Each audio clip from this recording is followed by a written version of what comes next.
Well, hey folks, welcome back. Tim here, of course, Gamma VD, fixing some seat gears today.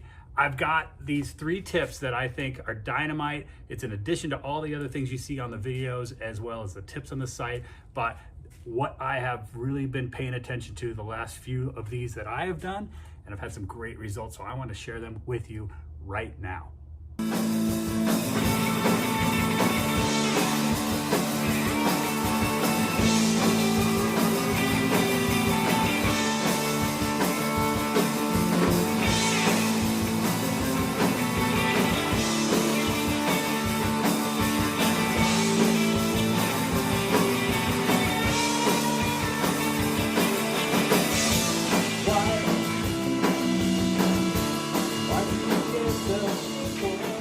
So the first tip is all about this gearbox. And when we pull this out of here, what we want to see in terms of the washers should be some combination of rubber washers and metal ones. And let's just see what we got going on in this one here. So this looks good. Next to the gear is going to be this black rubber washer. And then on the outside, there should be a metal washer. So you see that? So this guy gets really squishy. In fact, it can actually just disappear over time. So we can replace this. I'm going to show you how to do that. But just to show you, so that metal one, again, that was against there, and then it was the rubber one. And then the cap to the housing. We pull this apart to the other side, and it's kind of leading to me my second tip, but well, we'll stop there for now. And then back to tip number 1, if this rubber washer is gone or completely destroyed or disintegrated, you can make yourself one of these. Run down to the hardware store and grab a garden hose gasket. And the OD is just a little bit big, so you'll just need to take your scissors and just gently trim the outside edge of this. And it doesn't, don't lose your seat while you do it. It doesn't have to be perfect. You're never gonna see this once you put it back in. You just need it to be able to spin without any interference. But, so you're doing something like that around the perimeter. You can get it a little bit cleaner than that, but the diameters are the same. The widths are the same, see that? So you're just replicating this washer, but don't ask me for one of these. I don't stock them. You have one of these already, just go raw one out of the garden hose. Because my second tip is, there goes that washer, it's okay, about this interference. So if I'm struggling to get this out of here, and this, I just popped it out, but let me pull that metal washer out while I'm thinking about it here. There we go.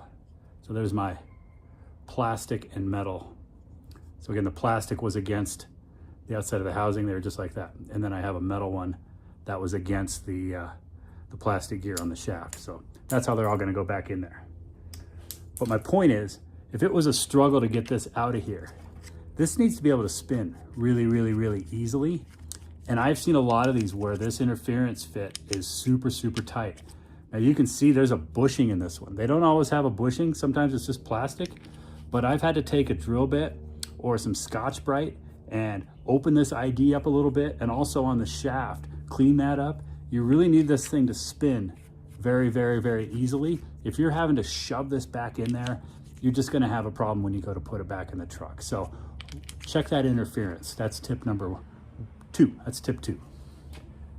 When you bolt this up to this car, loosely, I mean really loosely, just put these front ones in and then cruise over to the back. These need to line up.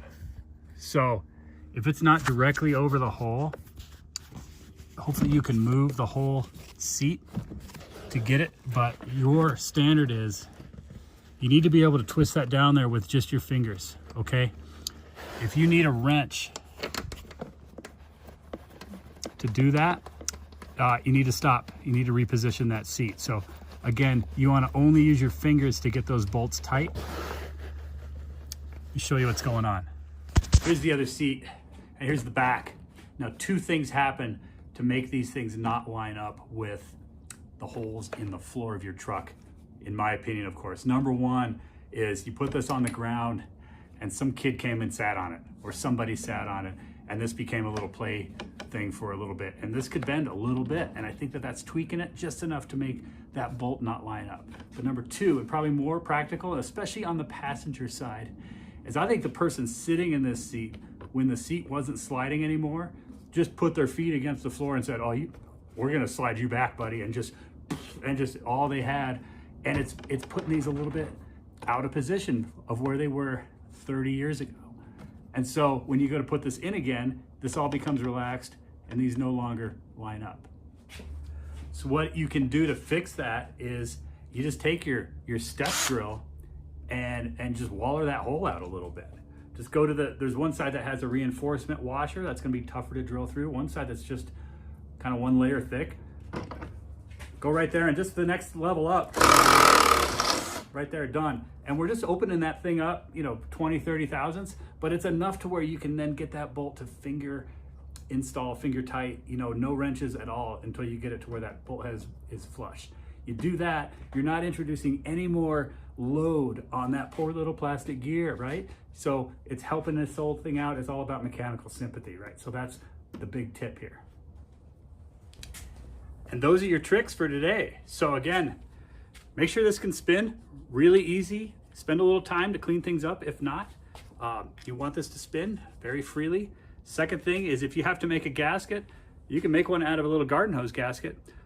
Just takes 5 minutes with some scissors and you'll make that happen. And the third one is when you bolt it back up, there can't be any additional load on that seat. It has to sit there nice and happy. So if these holes aren't completely lining up just perfect, take your little step drill, open them up a little bit, create some clearance that you need, and hopefully when you tighten those down, everything is going to be nice and smooth.